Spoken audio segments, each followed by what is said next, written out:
Hey guys, welcome back to today's video. So today we're going to go over an updated 2018 Senate prediction, especially since Jeff Flake just announced that he won't be running for re-election in the United States Senate, opening up the Republican primary to the eventual winner, who I believe will be Kelly Ward in the state of Arizona, a hotly contested seat.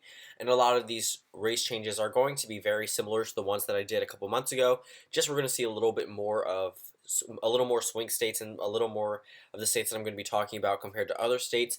So Alabama is included in this list. I think it will go red in the 2017 special election. I'm going to be doing a new video on that soon, but we're just going to leave that one red for now, giving the Republicans 44 seats and the Democrats 23 seats safe. So we're going to go through all the obvious safe Democratic seats: Washington, Maryland, California, Delaware, New Jersey, Connecticut, Rhode Island, Massachusetts, all these safe Democratic states here, and Vermont, of course, with Vermont Senator Bernie Sanders. But we're going to go through the rest of the map. So let's go through all the safe red states. So we have Orrin Hatch from the state of Utah. I don't think Mitt Romney will run, and I do think that Orrin Hatch will be the nominee. Tennessee, we have Marsha Blackburn. The state may become competitive because Bob Corker is resigning, but I think it will stay red, along with the state of Mississippi.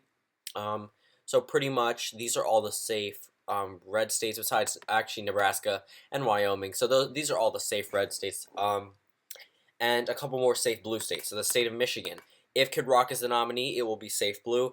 And if it's another Republican, I do think Debbie Stabenow, with her high approval ratings and the way she performed in 2012, I definitely think that this seat should be rated safe.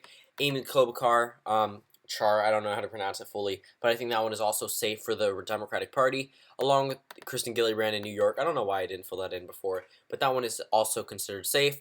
New Mexico should also be considered safe for the Democratic Party, along with Hawaii.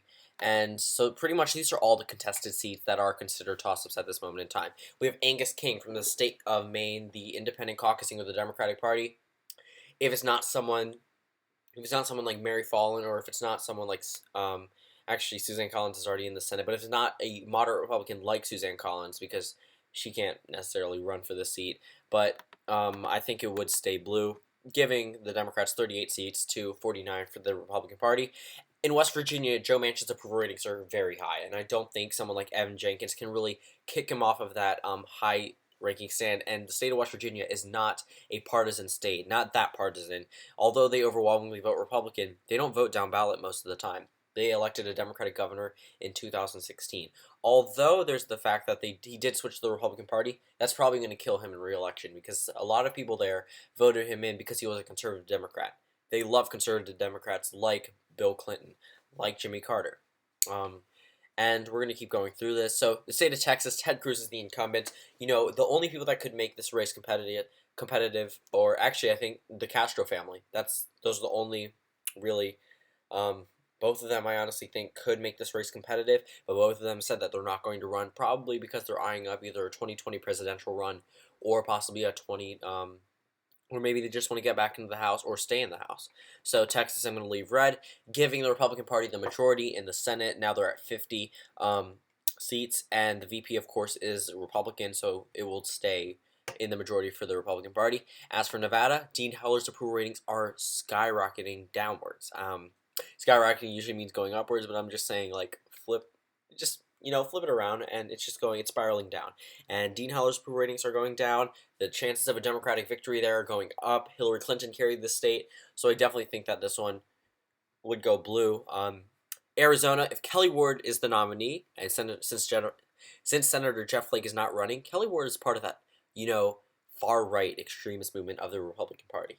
She cannot appeal to Arizona voters the same way that Mitt Romney could, someone who's more of a moderate. Donald Trump narrowly carried the state compared to what Mitt Romney won in 2012. And honestly, that should be a warning sign for the Republican Party. If you're nominating someone like Donald Trump, who isn't like Jeff Flake, who the state of Arizona mildly likes Jeff Flake, the only real rebound is from the Democratic Party and the Trump voters. If Kelly Ward is the nominee, you're going to make a lot of the moderate Republicans mad, and they may not come out to vote, especially since the Democrats have the energy on their side. I'm going to give Arizona to the Democratic Party. We can talk about this in the comments below because I need to move on. But yeah, so I'm going to keep that one blue. Virginia is probably going to go blue. We have Tim Kaine, the VP nominee on the Clinton-Kaine ticket, and that's probably going to go blue, especially with Kaine's high approval ratings. Bob Casey in Pennsylvania, he has high approval ratings, and I think even though Donald Trump was able to carry the state, I definitely think that it would stay blue. I mean, West Virginia is going blue. Pennsylvania is likely going to go blue too. Claire McCaskill. If Austin Peterson is the nominee, I definitely see a lot of rebound from the Republican Party, and I don't think they'll come out to vote. Austin Peterson is that young candidate. All these people commenting on YouTube videos, oh, he's going to win. He's going to win the nomination. Well, a lot of Missouri Republicans want him to actually be serious. I mean, have you seen his live streams on Instagram? He's not a serious candidate, and he's from the Libertarian Party, and that makes a lot of Republicans mad. And now the fact that there's an important Republican running in Missouri, he's not going to win the primary. There's a law saying he cannot run an independent campaign, but I'm not exactly sure if that law applies to the Libertarian Party nomination, considering it is a different party and not the Independent Party, because the Independent Party is perceived as trying to split the vote. But if it's a Libertarian Party, he was nominated by another party, and they are recognized, and if he gets support, he could be on the ballot. So, Missouri, against all odds, I think Claire McCaskill will narrowly edge out a victory there. I think that there will be enough pissed off Republicans on either side. If Austin Peterson is the nominee, or if whoever the Republican nominee is, a lot of the Austin Peterson voters who would vote for him if he was the nominee wouldn't come out to vote. And I think that's going to show. Bill Nelson, considerable approval ratings for a state like Florida that voted in Marco Rubio. I mean, he has higher approval ratings than Marco Rubio, according to the last poll that I checked. So I do think he could win re-election, especially in a Democratic wave year. We're looking at Tammy Baldwin, Wisconsin. That one I don't think is going to be a contest, unless someone like Scott Walker runs, which I doubt he will, because he's already announced he's running for 2018 governor for a third term. It's not going to become competitive, especially since Tammy Baldwin she's not that well approved, but I think she has her name out there across the state of Wisconsin, and I don't think Republicans will come out to vote the same way they did in 2016. And a lot of those Trump voters there gave Trump the shot at the presidency, but a lot of them are having regrets, and his approval rating, Donald Trump's approval rating, is dropping in the state, and it's in the low 30s, so I think that's definitely going to hurt the Senate candidates there. Indiana, Joe Donnelly. Okay, I don't want to touch this one just yet. We'll come back to it. Sherrod Brown, not likely to win re-election, but if this is a Democratic wave year, I mean, Sherrod Brown's approval ratings are lower than, I think it's Rob Portman. I'm pretty sure who that is. That is the other senator. Sherrod Brown, unless the Republicans can nominate someone who can really appeal to the Trump rule voters, and Donald Trump's approval rating is not so high here, so you're going to have to, number one, take all the Mitt Romney Republicans, then you're going to have to carry all the Trump Republicans, and I don't think all the Trump Republicans will come out to vote in 2018. They're not as energized as they were against Hillary Clinton, and the Democratic Party is pretty energized in this state. Thinking about it from this standpoint right now, Sherrod Brown, even though he has a lower approval rating, I think that he could make that up by 2018. And I think with the steady flow of Donald Trump's approval rating going down, I definitely think that I don't definitely think, but I think that Sherrod Brown could pull off a narrow victory there. We'll come back to Indiana in just a second. Jon Tester, Heidi Heitkamp and Jon Tester are similar people. They are both conservative Democrats, and they are in solid Republican states like West Virginia with Joe Manchin, or like Claire McCaskill in Missouri. She's not that conservative of a Democrat, but Heidi Heitkamp, Montana's Senator Jon Tester, and West Virginia's Joe Manchin, they are all in the same category with Joe Donnelly. So those four are really the conservative Democrats, and I do think that they really appeal to their states, and I really think that they draw away the votes in this. I think they draw away the votes from the partisan aspect. So in North Dakota, they would likely vote for Donald Trump again in 2020, but I think they could bring in Heidi Heitkamp. Heidi Heitkamp has a 50% approval rating, and if she has a 50% approval rating with some undecided, so that some of that undecided vote is going to come out and support her eventually, and along with the fact that she has a higher approval rating than President Trump in North Dakota.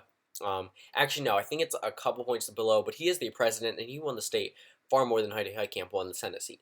So if you think about that, Heidi Heitkamp's doing better, and especially since she appeals to North Dakota a lot better. I think she could carry that state. And if we think about it, Indiana almost had two Democratic senators with Evan, I don't know how to say his name, it's like Baya, in 2016, almost won the Indiana Senate seat, and that would have been crazy if Indiana had two Democratic senators, but of course he lost to Todd Young. Somehow, Evan was at 24 points, like, in April 2016, and then people started realizing what he did as governor, and then he dropped. And Montana, we have John Tester. This one I really think could be a Republican pickup. Although Montana, after that Montana at-large special election, I think a lot of that was because of what I don't know how to say his name, Gianforte, did to the body slamming the reporter. I think that definitely hurt him a lot. But there's also that part of the Native American vote that would vote Democratic that might be energized this time around to vote for John Tester. And you have to realize that Donald Trump does not have a high approval rating here. His highest approval rating is 60% in West Virginia. That is not good for an incumbent Republican president. His approval rating in Wyoming is 53%. Let that sink in. And I think in Montana, it's lower, and that's crazy, especially for a Republican incumbent in solid Republican states. So, I think Montana, they have the incumbent's advantage. He has a semi-good approval rating. I think it could stay. And I think you've all been seeing how this is going to lead up. I think it's going to lead up into a 50-50 tie, with Mike Pence breaking the tie each time. So if we think about it, I think Democrats would pick up in states like Arizona and Nevada. We'll go to Indiana, and we'll explain my logic there. Indiana, an Obama state from 2008, but a solid Trump state from 2016. We have to think about Indiana for a moment. They are very partisan. Vice President Mike Pence is from the state, but Indiana doesn't have those Republicans that can appeal the same way the Democratic voters can.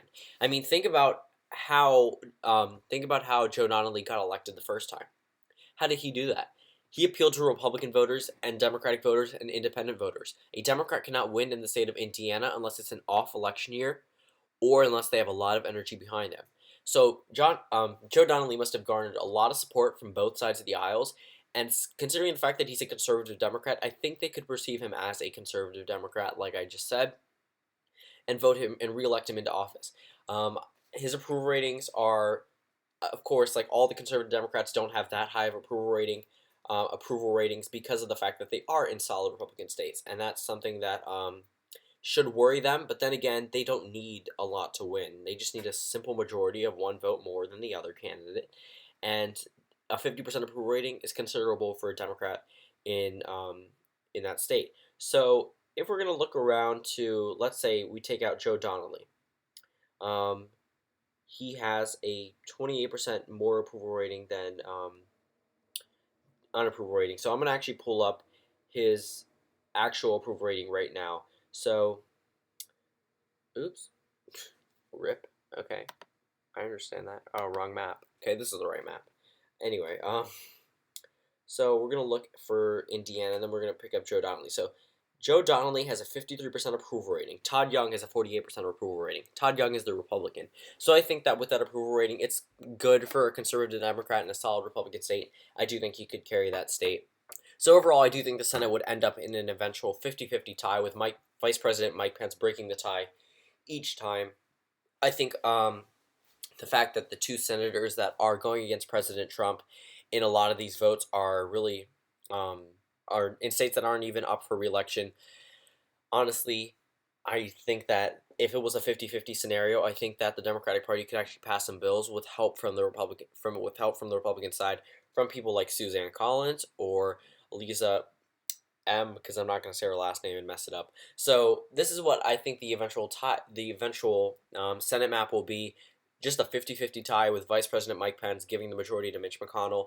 And overall, I do think 2018 will be a Democratic wave year, especially with Jeff Flake resigning now, making Arizona even increasingly look like it's going to go for Kristen Sinema. I'm not sure, but either way, I think it'll be a 50-50 tie. I'll revise this in a couple months after more information comes out, but as of right now, I do think it'll end in a 50-50 tie. Thank you guys for watching this video, and I'll see you all tomorrow.